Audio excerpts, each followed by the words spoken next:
And welcome back to EDH Deck Building. I am your host, Demo, and this is 10 cards you should be putting in your Commander decks, episode 39. And we are starting out this week with Immortal Servitude, X and 3 hybrid Orzhov mana.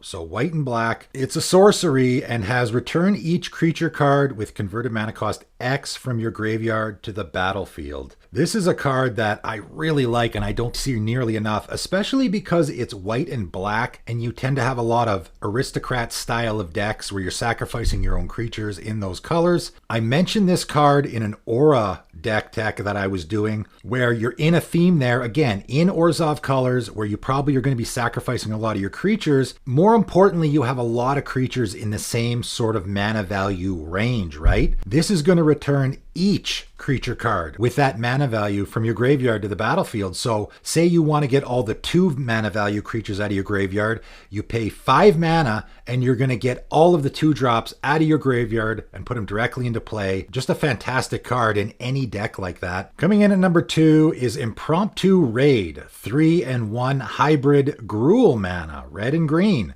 Enchantment. Pay 2 and a hybrid Gruul mana. Reveal the top card of your library. If it isn't a creature card, put it into your graveyard. Otherwise, put that card onto the battlefield. That creature gains haste. Sacrifice it at the beginning of the next end step. First of all, I think this is a fantastic fit in any deck where you're looking at the top card of your library a lot. The new Rada Heart of Keld, where you can look at the top card of your library whenever you want. That's a huge advantage in that deck. I know people think of that as a lands matter deck, but you're going to be putting creatures in that deck and just throwing them into play for 3 mana can be really great. In any sort of a sneak attack strategy, obviously it's going to be great as well. It's essentially doing the same thing as a sneak attack, except instead of doing it from your hand, it's doing it from the top of your library. Really great in a Gyrus deck, I think, because you want those creatures in your graveyard, right? They're getting sacrificed at the beginning of the next end step. So now you can chuck them into play, get a quick attack in with them, maybe get an ETB. It goes to the graveyard, then you can get it back again with your Gyrus. I think it's a fantastic fit there. Coming in at number 3 this week, In the Web of War, 3 red enchantment. Whenever a creature enters the battlefield under your control, it gets +2/+0 and gains haste until end of turn. That seems pretty good. I mean, 5 mana enchantment, I guess some people might consider that to be a lot, but man, you just think about the amount of decks that this fits in. In a Krenko deck, this seems bananas. I mean,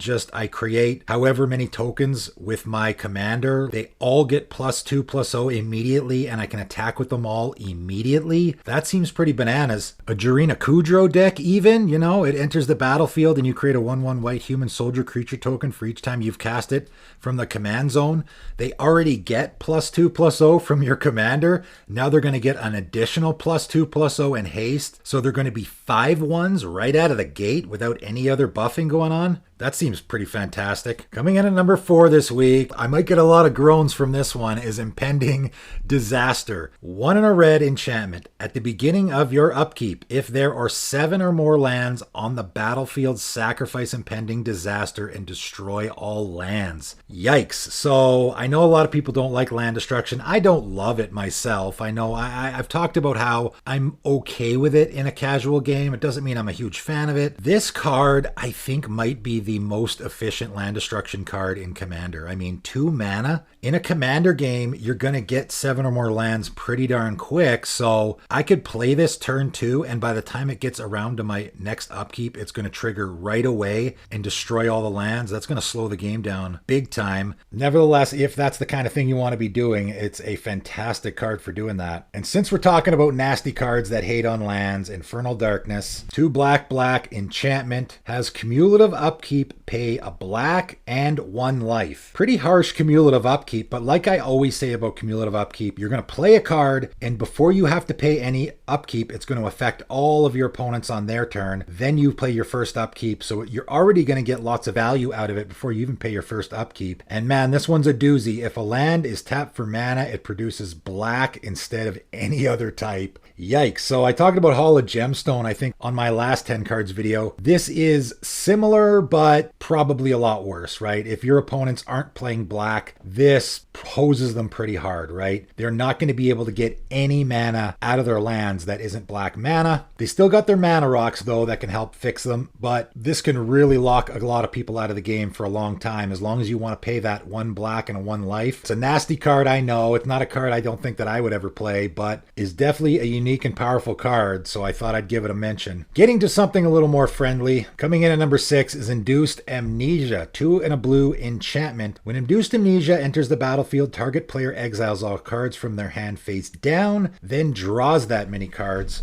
When Induced Amnesia is put into a graveyard from the battlefield, return the exiled cards to owner's hand. So this is a card that to me fits in the category of auto-include in certain decks. And the certain decks that I think is an auto-include in is Urtai the Corrupted, because he can obviously sacrifice enchantments, and Baron Master Wizard, because he can sacrifice any permanent. And the reason why I think it's a fantastic fit in those decks is because, let's say I have 6 cards in my hand. I exile the 6 cards out of my hand, draw 6 cards, then I sacrifice this, and those 6 cards that I exiled go back into my hand. So this just becomes 3 mana, draw 6 cards. That's amazing. On top of the fact that you're giving fodder for your commander, what you want to be doing already. So this card could go in maybe some other decks for sure. You just want to be careful that it goes to the graveyard and doesn't get exiled or bounced or something like that. But this can be a really great cheap draw spell for you, technically, as long as you can get those cards you exiled back. And if you're in a deck that's playing number 7, Infernal Tribute, black enchantment, pay 2, sacrifice a non-token permanent, draw a card. And interestingly enough, I had both of those cards in my deck where I was sacrificing lots of stuff, which was my Lord of Tressorhorn deck. That deck was essentially a sacrifice permanent theme. So not just sacrificing creatures, right? Sacrificing creatures is easy, but if you want to sacrifice enchantments like your Induced Amnesia, that was the theme of that deck. I just had lots of different permanents that I wanted to be sacrificing, and Infernal Tribute was a great card in there because I could sacrifice any non-token permanent with it to draw a card. I know it doesn't seem like much, but it is a fairly unique effect to just be able to sacrifice any permanent in black. You don't see that kind of thing very often. Coming in at number 8, Infiltration Lens, 1 mana artifact equipment, and has equip 1, and whenever equipped creature becomes blocked by a creature, you may draw 2 cards. Just a really fantastic card in so many different decks. You know, when I did my colorless card draw video, a lot of people said, hey, where's Infiltration Lens? It's a little bit too conditional for that list. That list was more cards that, you know, there wasn't a lot of conditions involved. This one, you have to equip it to a creature, so if you don't have a creature, obviously it's not going to do anything, and you have to get your opponent to block. However,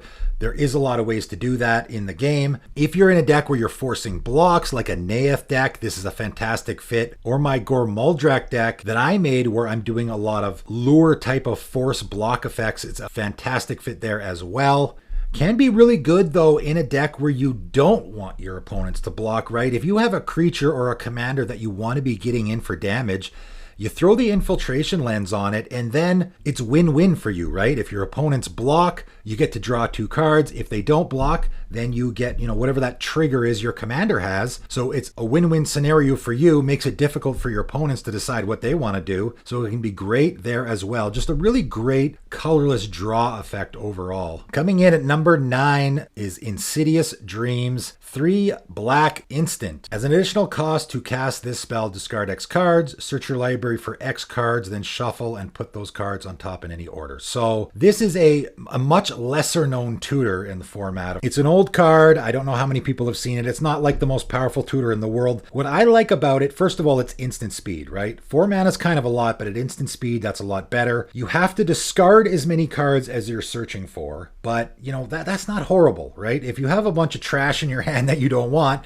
you chuck it away and go get a bunch of stuff you do want. But also, if you're in a discard theme, and there's a lot of decks out there that want to be discarding, it's just a lesser known tutor that is tutoring in a very specific way that you might want to take a look at if it fits in your deck. And coming in at number 10 this week is Instill Energy, 1 green mana enchantment Aura. Enchant creature. Enchanted creature can attack as though it had haste. So this card's been errated. You know, I was corrected on one of my videos actually where I mentioned this card. You can't put this on a creature and use its tap ability right away. You can only attack with it right away. You know, the original card says it's unaffected by summoning sickness, which, you know, that phrase has been changed to haste, but they changed it so that you can only attack as though you had haste. So it's sort of the opposite of a 1,000-year elixir in a way. But also you can pay 0 and untap enchanted creature, activate only during your turn, only once each turn. So just a fantastic card in any deck where you want to be untapping your commander. Any green deck where your commander has a tap ability. I mean, maybe you want to attack with your commander too, so you can attack with it right away and then untap it. Sort of gives pseudo vigilance, but really, really great if your commander has a tap ability that you want to use more than once in a turn, and there is a ton of creatures in green that want to be doing that. It is a fairly unique card in what it's doing. It's very affordable, so take a look to see if it fits in any of your decks, but that is it for today. That is 10 more cards that you should be putting in your commander decks, and if you are thinking of purchasing any of these cards, I have a TCG Player link. It is in the description below. Give it a click if you want to help support the channel, but that is it for today, and thanks for tuning in.